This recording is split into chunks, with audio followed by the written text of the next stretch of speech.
Ce webinaire est consacré à la description des paramètres à optimiser pour effectuer une analyse par diffraction laser. Quels types d'échantillons peuvent être analysés par diffraction laser? Des poudres, des granulés, des suspensions. Il s'agit d'une poudre dispersée dans une phase liquide ou des émulsions, directes ou inverses, c'est-à-dire deux phases non miscibles, huile dans l'eau ou eau dans huile. Les produits analysés doivent avoir une granulométrie conforme à la plage de l'appareil, généralement entre quelques dizaines de nanomètres jusqu'à 5 mm. Quelles sont les informations recherchées avec ce type d'analyse? Souhaite-t-on caractériser les particules primaires? Dans ce cas, il est généralement nécessaire d'appliquer une énergie par ultrasons, par agitation ou à l'aide d'un mélangeur pour favoriser la dispersion. Si au contraire on souhaite évaluer le niveau d'agrégation, dans ce cas, l'échantillon sera analysé sans prédispersion préalable. Un intérêt particulier devra être porté sur la prise d'essai dans ce cas précis. Pour définir le mode de dispersion à utiliser, il est important de connaître l'application finale et dans quel contexte le produit est analysé. Cette analyse sera-t-elle utilisée pour effectuer un contrôle de matière première? Sera-t-elle utilisée pour faire un suivi de broyage ou bien contrôler une qualité finale? Si l'application finale est en phase liquide, généralement le mode de dispersion utilisé est la voie liquide. Si l'application finale est en phase solide, généralement le mode de dispersion utilisé est la voie sèche. Dans ce cas, il est important de vérifier que la dispersion en voie sèche permet d'obtenir une dispersion optimale. Si ce n'est pas le cas, la voie liquide sera utilisée. Différents paramètres doivent être optimisés avant l'analyse d'un échantillon en diffraction laser. Tout d'abord, l'échantillonnage. Ce dernier peut être réalisé de différentes manières, en statique ou dynamique, et selon la distribution de l'échantillon, certaines méthodes sont fortement recommandées par rapport à d'autres. Le mode de dispersion doit être également correctement sélectionné en fonction de l'application et des propriétés de l'échantillon. En présence d'échantillons de faible taille, largement inférieurs à 100 microns, une préparation avant introduction de l'échantillon doit être réalisée. Elle peut concerner une mise en suspension ou pré-dispersion sous forme de pâte avec ajout de surfactants. Elle concerne également l'application d'énergie telle que l'application d'ultrasons. Enfin, pour un mode de dispersion donné, les paramètres relatifs à ce mode devront être optimisés. Vitesse de pompe, temps d'acquisition, durée et puissance des ultrasons, concentration, pression et vitesse d'écoulement dans le cadre de la voie sèche. L'échantillonnage est critique lorsque la distribution de l'échantillon est étendue ou bien que l'échantillon est de grande taille, supérieur à 100 microns. Dans ce cas, il est important d'utiliser des diviseurs d'échantillons pour obtenir des prises d'essai représentatives pour éviter des sources d'erreurs importantes. Lorsque l'on est en présence d'échantillons fins, largement inférieurs à 100 microns, la dispersion est souvent l'élément critique et il est important de faire des préparations en amont de l'introduction de l'échantillon dans la cuve. Il existe différentes méthodes d'échantillonnage. Pour les poudres, on dispose de méthodes statiques, comme les sondes ou spatules, ou bien dynamiques avec les diviseurs d'échantillons. Pour les suspensions, la pipette est utilisée et pour les produits à l'état de pâte, on peut utiliser des sondes ou spatules. Dans les cas d'échantillons à l'état de poudre, la méthode du cartage, méthode statique, permet d'obtenir des échantillons représentatifs sans utiliser d'appareils sophistiqués. Elle consiste à préparer un cône de poudre et le subdiviser en 4 quartiers qui, à leur tour, seront subdivisés en 4 nouveaux quartiers jusqu'à obtenir la quantité désirée et nécessaire pour effectuer une analyse.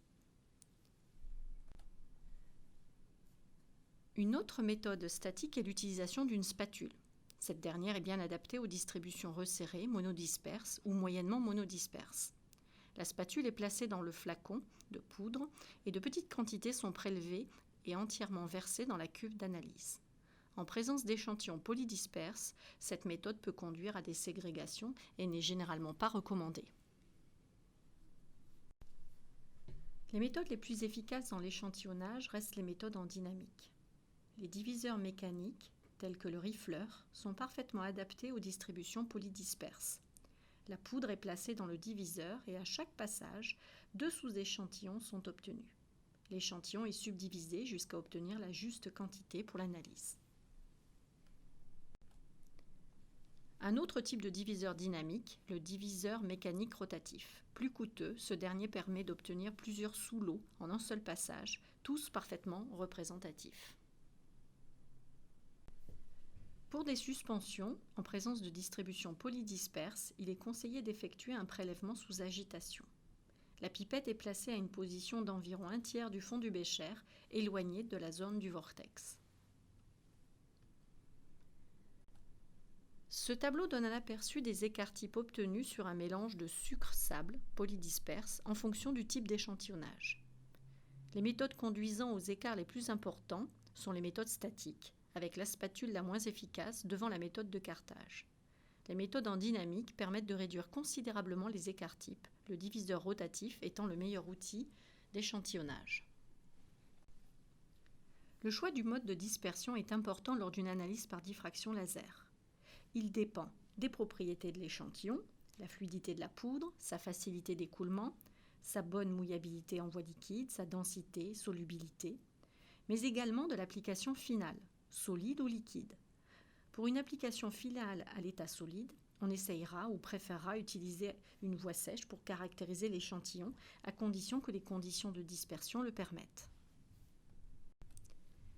Ci-dessous, un diagramme présentant les différents modes de dispersion en fonction de l'état de l'échantillon.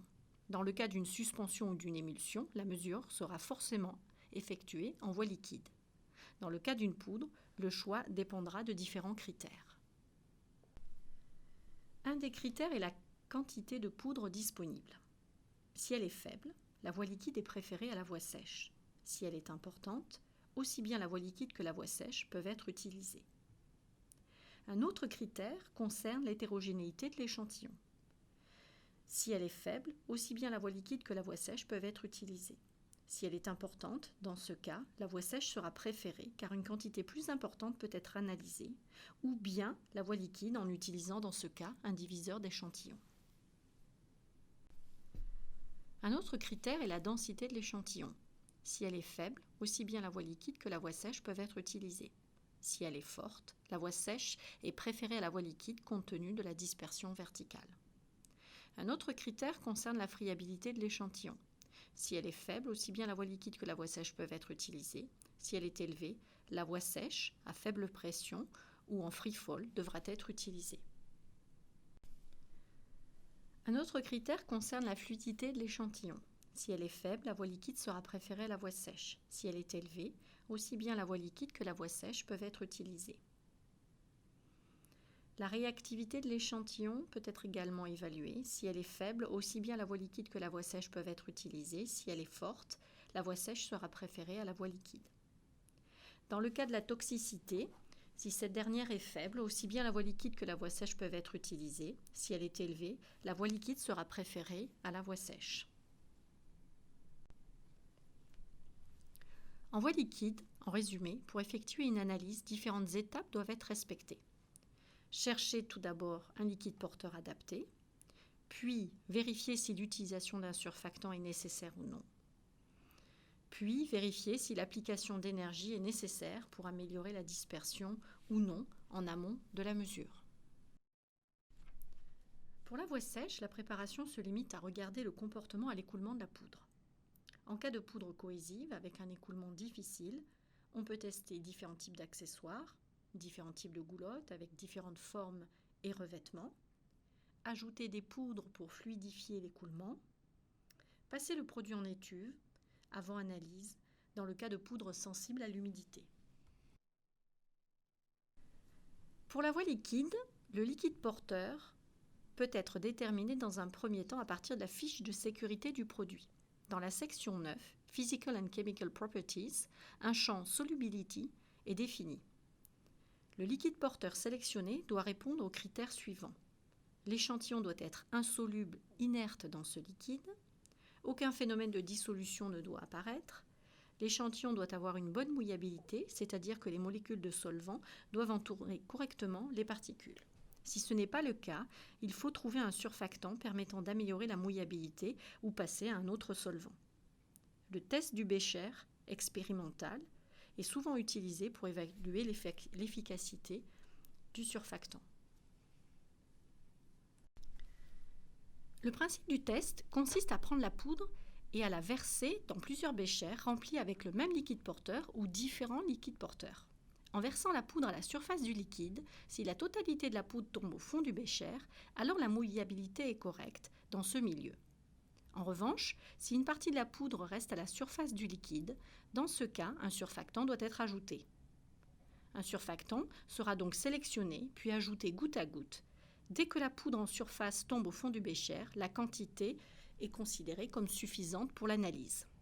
Dans la vidéo suivante, une poudre est dispersée dans 2 béchers, un premier contenant uniquement de l'eau, puis un second avec de l'eau et un surfactant. Ce test visuel permet très rapidement de confirmer quel milieu est adapté ou non à l'analyse.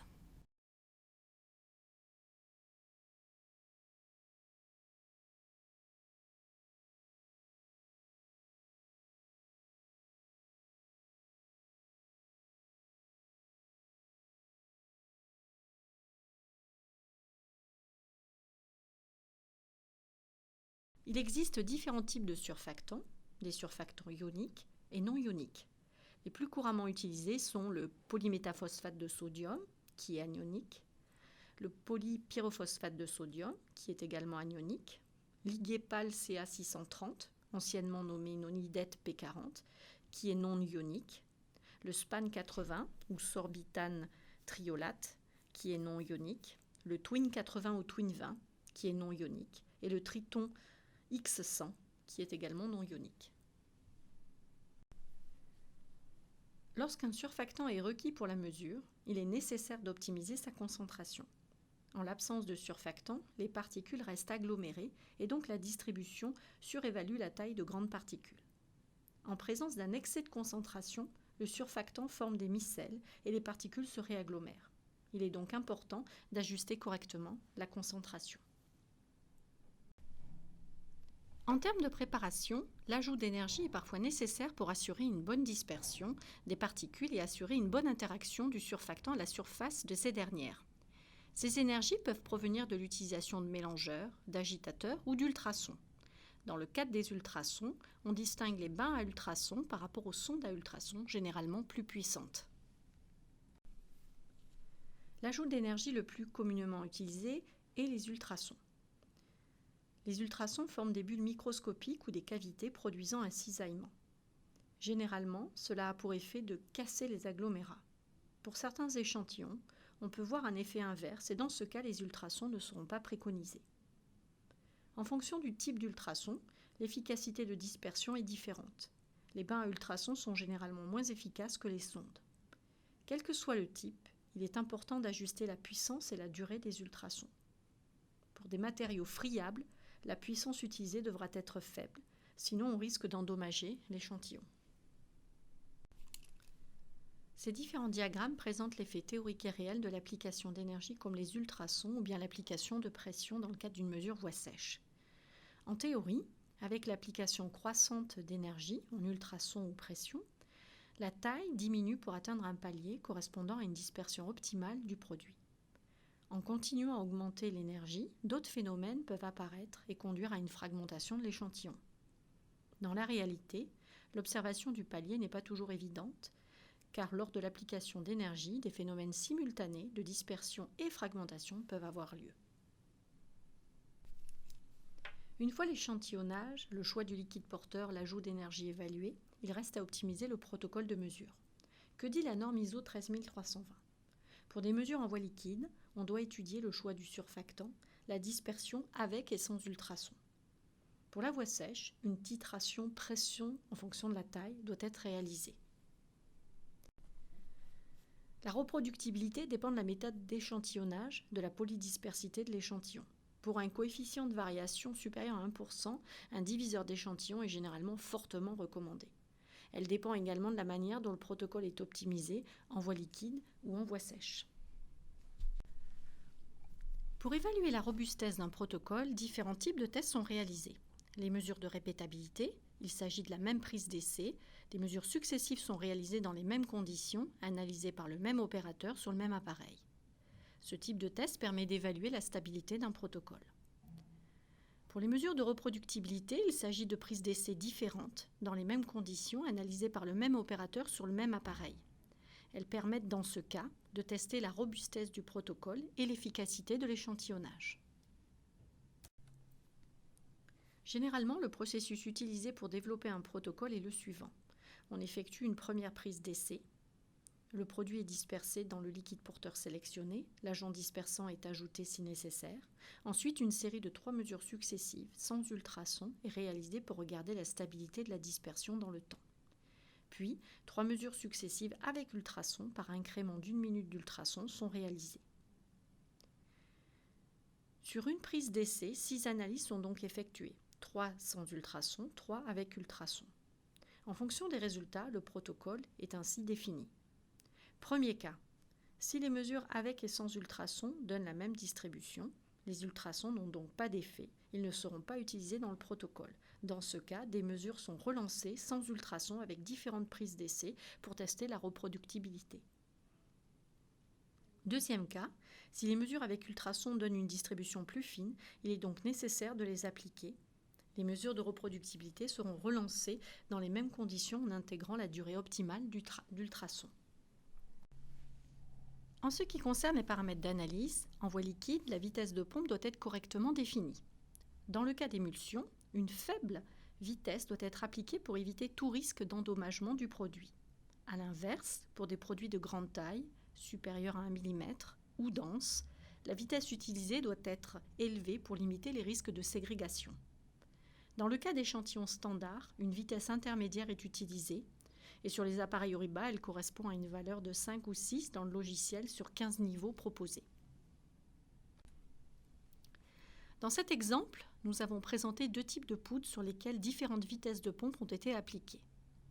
En traçant les variations du D10, D50, D90, nous pouvons visualiser si cette vitesse est un paramètre critique ou non pour l'échantillon. Dans la figure de gauche, on constate que pour 3 vitesses, 1, 5 et 9, le D10, D50, D90 n'évolue pas et reste constant. Cela signifie que la vitesse n'a pas d'effet et aussi bien une valeur de 1, 5 ou 9 peut être utilisée. Dans la figure de droite, on constate que pour 3 vitesses, 1, 5 et 9, le D90 évolue fortement et augmente avec la vitesse. Ce cas est souvent le signe d'une ségrégation à faible vitesse. Dans ce cas, une vitesse élevée est fortement recommandée pour l'analyse.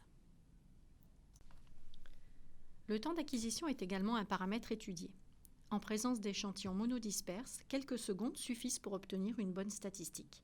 En revanche, en présence d'échantillons polydisperses, le temps d'analyse doit être suffisamment long, de 20 à 50 secondes, pour permettre une bonne représentativité de l'échantillon. Sur la figure de gauche, on présente l'évolution du D10, D50, D90 avec le temps d'acquisition croissant d'un échantillon de poudre. Dans ce premier cas, on n'observe aucune variation. Un temps court de 2 secondes peut donc être appliqué. Sur la figure de droite est affichée la courbe de distribution pour 3 prélèvements du même produit avec un temps d'acquisition très court de 2 secondes. Lorsque la distribution est étendue, comme celle présentée dans l'exemple, un temps d'acquisition de seulement 2 secondes ne permet pas d'obtenir de mesures reproductibles. On observe également des variations sur le D50 et le D90, comme montré dans l'exemple. Une mesure avec une durée d'acquisition de 20 secondes améliorerait la reproductibilité dans ce cas. La concentration est un autre paramètre important à ajuster. Il faut respecter la plage de concentration de 95 à 70% de transmittance, ce qui correspond à une plage de 5 à 30% d'obscuration. Si la transmittance est trop faible, par exemple supérieure à 95%, il y a un risque de ne pas avoir un signal suffisant et donc une mesure bruitée. Si la transmittance est trop élevée, inférieure à 70%, il y a un risque de diffusion multiple, les particules ne diffusant pas le signal de façon unitaire. Il est important de tester différentes transmittances et de chercher celle minimisant le paramètre Ki2. Il y a cependant des cas particuliers. En présence de particules colorées, absorbant la longueur d'onde de travail, il est conseillé de travailler autour de 70% de transmittance, car au-dessus de cette valeur, il y a un risque de mesure de bruit uniquement.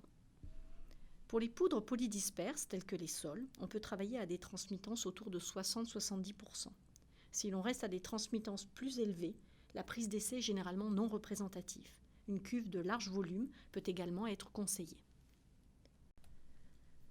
Des outils dans le logiciel permettent d'évaluer la concentration optimale à utiliser. La fonction Qui2, par exemple, donne une information sur les fluctuations du signal sur chacun des détecteurs. Plus cette valeur est faible, meilleure est la stabilité du signal. En regardant l'évolution de ce paramètre en fonction de la transmittance, on recherche les conditions minimisant cette valeur. Dans le cas présent, en dessous de 94% de transmittance, les valeurs de Qui2 restent stables. Les ultrasons sont également des paramètres à optimiser. Pour des poudres cohésives non friables, une puissance maximale est appliquée et l'on recherche au bout de quelle durée la taille, soit le D10, D50, D90, n'évolue plus avec le temps. Pour des poudres friables, l'utilisation des ultrasons est peu recommandée ou bien une puissance minimale doit être appliquée. Dans la figure présentée, il faut utiliser une puissance élevée, de 7, pour obtenir une dispersion optimale. En voie sèche, le nombre de paramètres est plus limité. Le temps d'acquisition est un paramètre critique, d'autant plus que l'échantillon n'est pas en circuit fermé comme en voie liquide. Ce temps doit être court pour des produits monodisperses ou en faible quantité. Ce temps est généralement plus long, de 20 à 50 secondes, pour des produits polydisperses pour assurer une bonne représentativité. Il est également fortement conseillé de passer la totalité de la poudre dans la goulotte. La pression est un paramètre critique à optimiser. On travaille en free fall, sans pression, en présence de produits friables. On travaille généralement à faible pression, de l'ordre de 1 bar ou inférieur à 1 bar, pour des produits de grande taille. Ces poudres présentent généralement un bon écoulement. La faible pression permet de réduire la vitesse des particules et d'améliorer les conditions d'analyse. On travaille généralement avec une pression élevée de 3 ou 4 bars pour des poudres fines, ayant une grande surface spécifique et donc cohésive. L'indice de réfraction est un paramètre également important. C'est un nombre complexe qui dépend de la longueur d'onde du laser.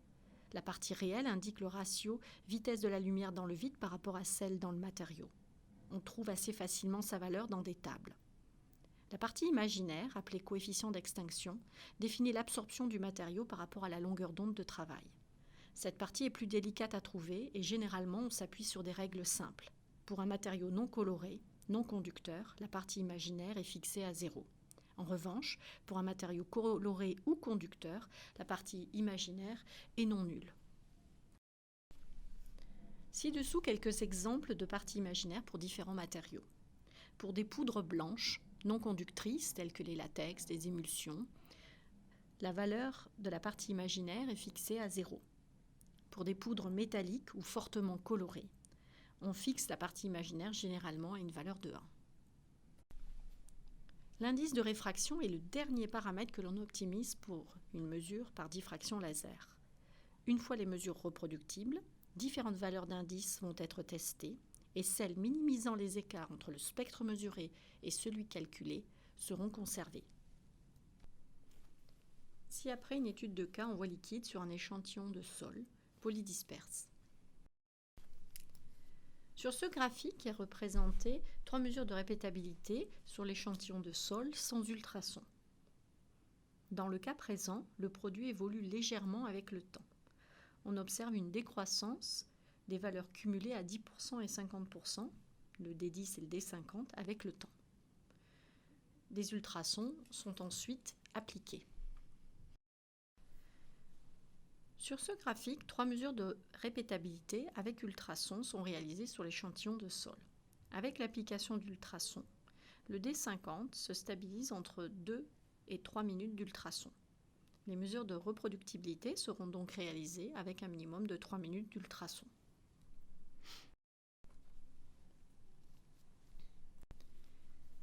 D'après la norme ISO 13320, idéalement, les mesures peuvent être considérées comme reproductibles lorsque le coefficient de variation est inférieur à 3% sur le D50 et 5% sur le D10 et D90. Dans cet exemple, le D10 a un coefficient de variation légèrement supérieur à 5%. L'application d'un échantillonnage adapté devrait permettre d'obtenir des prélèvements plus représentatifs et donc de diminuer cette valeur de coefficient de variation. Ci-après, un exemple obtenu sur une poudre céramique pour des mesures en voie sèche. Sur ce graphique, 3 mesures effectuées à différentes pressions, 1, 2, 3 et 4 barres. Avec l'application de pression, le taux de fine augmente légèrement avec l'augmentation de pression. Au-delà de 3 barres, la teneur en fine n'évolue plus. Les mesures de reproductibilité seront donc réalisées à une pression de 3 bars.